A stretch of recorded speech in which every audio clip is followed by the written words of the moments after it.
ఆ రకంగా మన గులాబీ దండును రేపు జరగబోయేటువంటి పార్లమెంటు ఎన్నికల్లో ఏ విధంగా మనం మన కార్యకర్తలను తీసుకుపోవడానికి, ప్రజలను చైతన్యం చేయడానికి అనేక ఉద్యమాలు చేసినటువంటి చరిత్ర ఈ మండలానికి ఉన్నది, అందరికీ తెలిసినటువంటి విషయమే.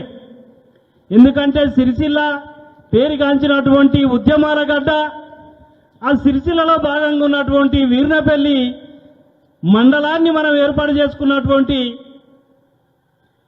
ఈ మండలాన్ని మనం ఈ యొక్క మారుమూల ప్రాంతాన్ని, ఎక్కడో దూర ప్రాంతం ఉన్నటువంటి వీర్నపల్లిని ఇవాళ దేశవ్యాప్తంగా ఇవాళ మన పరిగణలోకి తీసుకొని ఇది ఎవరికి తెలియనటువంటి మండలాన్ని టీఆర్ఎస్ ప్రభుత్వం అధికారంలోకి రాగానే ఇవాళ మండలం దేశవ్యాప్తంగా ఒక అవార్డు తీసుకున్నటువంటి మండలంగా గుర్తింపు తెచ్చుకున్నటువంటి ప్రాంతాన్ని మనం అభివృద్ధి చేసుకున్నాం. అలాగే గత 60-70 సంవత్సరాల ప్రాంతంగా కాంగ్రెస్ పరిపాలన కొనసాగుతున్నటువంటి క్రమంలో ఏనాడు కూడా ఒక గ్రామానికి ₹1,00,000 తీసుకొచ్చినటువంటి సంఘటన లేదు. ఎందుకంటే అనుభవపూర్తిగా చెప్తున్నాం, మేము కాంగ్రెస్లో ఒక 5 సంవత్సరాలు 10 సంవత్సరాలు ఉన్న కాలంలో మేము మా మాజీ సర్పంచ్ భాస్కరం, మేము ఊరు గ్రామ కార్యకర్తలం కొంతమంది కాంగ్రెస్ దగ్గరికి పోతే ఎంబడబడి తిరిగి తిరిగి తిరిగి కాళ్ళు అరిగిపోయినటువంటి సంఘటన మన కళ్ళకు కనబడది. కానీ ₹1 కూడా గ్రామానికి డెవలప్మెంట్ పెట్టినటువంటి సంఘటన ఎక్కడ లేదు. అదే మన టీఆర్ఎస్ ప్రభుత్వం అధికారంలోకి రాగానే మారుమూల ప్రాంతాలలో అనుకున్నాం, ఎల్లారెడ్డిపేట నుండి వీర్నపల్లికి రావాలంటే 1 గంటన్నర 2 గంటల టైం పట్టేటువంటి పరిస్థితి అప్పుడు కొనసాగింది. అదే మన టీఆర్ఎస్ ప్రభుత్వం అధికారంలోకి రాగానే ఇవాళ డబుల్ రోడ్లు వేసుకున్నాం, ప్రతి గ్రామంలో సీసీ రోడ్లు ఏర్పాటు చేసుకున్నాం, ప్రతి గ్రామంలో గ్రామ పంచాయతీలు ఏర్పాటు చేసుకున్నాం, ప్రతి గ్రామంలో కుల సంఘాలు ఏర్పాటు చేసుకున్నాం, ప్రతి మండలాల్లో రైతు వేదికలు ఏర్పాటు చేసుకున్నాం, గర్జనపల్లి వీర్నపల్లి.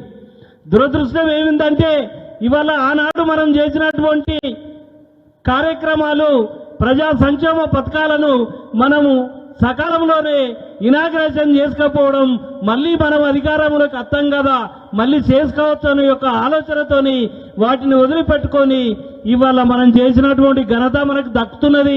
అయితే ఇవాళ స్టేట్లో అధికారంలో లేకపోవచ్చు, కానీ సిరిసిల్ల ప్రాంతంలో మనకి ఎమ్మెల్యే ఉన్నాడు. మన అభివృద్ధిని ఏ రోజు కూడా వెనకడుగు వేయకుండా మన ఎమ్మెల్యే ఇక్కడ ఉన్నాడు కాబట్టి, ఇక్కడ ఉన్నటువంటి సమస్యలు అన్ని తెలుసు కాబట్టి మనము ఎప్పుడైనా కొంతమంది మనం ఈ ఎన్నికలలో ఓడిపోయినాం కదా మళ్ళీ మన సమస్యలను ఓడి పరిష్కారం చేస్తారు, మన దిక్కు ఎవరు అనేది కొంతమంది ఆందోళనగా కొంత వెనుక ముందు ఉన్నటువంటి కార్యకర్తలకు ఉన్నారు. అలాంటి ఆందోళన చెందవలసిన అవసరం లేదు. మనకి ఇక్కడ అన్ని తెలిసినటువంటి డైనామిక్ లీడర్ ఎమ్మెల్యే ఉన్నాడు. మన సమస్యలను పరిష్కారం చేసుకొని మనం ముందుకు సాగవలసిన అవసరం ఉన్నది. ఈ కాలంలోనే కొంతమంది పాలకవర్గ పార్టీలు అధికారంలోకి వచ్చినటువంటి, ఇవాళ నిన్న మొన్న వచ్చినటువంటి అధికారంలో ఉన్నటువంటి కాంగ్రెస్ పార్టీ కార్యకర్తలు కొంతమందిని అక్కడిక్కడ బెదిరింపులకు గురి చేస్తున్నారు, కేసులు పెట్టిస్తున్నారు, అట్రాసిటీ కేసు కూడా నమోదు చేస్తున్నటువంటి ఘటన కొంతమందిని భయభ్రాంతులకు గురి చేస్తున్నటువంటి సంఘటన మనకు ఇక్కడ వీర్నపల్లిలో లేకపోవచ్చు, కానీ ముస్తాబాద్ కానీ సిరిసిల్ల కానీ కొన్ని ప్రాంతాలలో భయభ్రాంతులకు మన కార్యకర్తలను గురి చేస్తున్నటువంటి సంఘటన మన పెద్దలు గమనించి కార్యకర్తలకు అండగా నిలుస్తూ కార్యకర్తలకు ధైర్యం చెప్పేటువంటి పరిస్థితి మన ముందున్నది. కాబట్టి పెద్దలు ఇక్కడ జిల్లా పార్టీ అధ్యక్షులు ఉన్నారు కాబట్టి దాన్ని గమనిస్తూ కార్యకర్తలకు ధైర్యంగా చెప్పవలసిన అవసరం, ధైర్యం నింపవలసిన అవసరం ఉన్నది. ఎందుకంటే ఇక్కడ ఉన్నటువంటి కార్యకర్తలు అన్ని రకాలుగా అనుభవం ఉన్న వాళ్ళు దక్కా ముక్కలు తిని ఇవాళ ఈ స్థాయికి వచ్చి గులాబీ జెండా వేసుకొని ఇక్కడ కూకున్నారంటే ధైర్యంగా జరగబోయే ఎన్నికలలో బలంగా మనం నిలబడి కలబడి కొట్లాడి మన పార్లమెంటు నియోజకవర్గాన్ని మనం నిలుపుకోవాల్సిన అవసరం, మెజార్టీగా గెలిపించుకోవాల్సిన మన బాధ్యత ఉన్నది. ఇంకొకటి ఏంటంటే ఇక్కడ గమనించవలసిన అవసరం ఉందంటే కార్యకర్తలకు కొద్దిగా నిరుత్సాహం కనబడుతున్నది. ఎందుకంటే చాలా కాలం నుండి మనం పనిచేస్తున్నాం, 10 సంవత్సరాలు అధికారంలో ఉన్నాం. అధికారంలో ఉన్నప్పుడు కొన్ని పనులు మనం చేసుకోలేం కాబట్టి మరి అధికారం లేదు, ఇప్పుడు మనం ఎట్లా చేసుకోగలుగుతాం, ఏం చేయగలుగుతాం అనేది కొంత భయాందోళన నాతో పాటు కూడా కొంతమంది మన కార్యకర్తలకు కూడా ఉన్నది. 10 సంవత్సరాలు పనిచేసి పోయినటువంటి కాలంలో సర్పంచులు పనిచేసి చాలా మంది కష్టపడి గ్రామాలలో డెవలప్ చేసి ఒక 4 లక్షలు శాంక్షన్ అయితే 4 లక్షలకు బదులు 10 లక్షలు ఖర్చు పెట్టి ఒక ఉత్సాహంతోనే యువతరం ముందుకొచ్చి ఖర్చు పెట్టి కొద్ది కష్టాల పాలై నష్టాల పాలై బాకీల పాలై ఉన్నటువంటి ఘటన మన అందరికీ తెలిసినటువంటిదే. దాన్ని ఎట్లా పూడ్చుకోవాలి, ఆ కార్యక్రమాలను ఎట్లా మనం ముందుకు తీసుకుపోవాలి, ఆ అప్పులను ఆ పెండింగ్ బిల్లులను ఎట్లా తీసుకురావాలనేది పెద్దలు ఆలోచించి ఆ సమస్యను పరిష్కారం చేస్తారని ఆశిస్తూ మనం తీసుకున్నటువంటి ముందున్నటువంటి మన కర్తవ్యం ఏదైతుందో దాన్ని మనం నిర్భయంగా భయపడకుండా ఏ రోజైతే మనం ఇవాళ ఒక జెండాను పట్టుకొని పోరాటం చేస్తున్నామో ఆ పోరాటానికి బదులుగా అపోజిట్ వాళ్లకు ఒక నిబద్ధతగా మనం పనిచేసి ఎవరికి బుగులు పడకుండా మనం పనిచేయవలసినటువంటి బాధ్యత మనకున్నటువంటి ముందు మన భుజస్కంధాలపై మోసుకొని మన అభ్యర్థిని మనం గెలిపించుకున్నటువంటి బాధ్యత మన అందరిపైన ఉన్నది. చాలా కాలం నుండి మనం చూస్తున్నాం. అన్ని కష్టాలకు నష్టాలకు ఎదిరించి ఈ స్థాయికి వచ్చినామంటే ఇవాళ ఇక్కడ నిలబడినామంటే ఆ టీఆర్ఎస్ గులాబీ జెండా మనకు ఉన్నటువంటి నాయకుడు కేసీఆర్ గారు, కేటీ రామారావు గారు మనకు బలంగా ఉన్నాడు అనేది మనం ఆలోచించుకోవాల్సిన అవసరం ఉన్నది.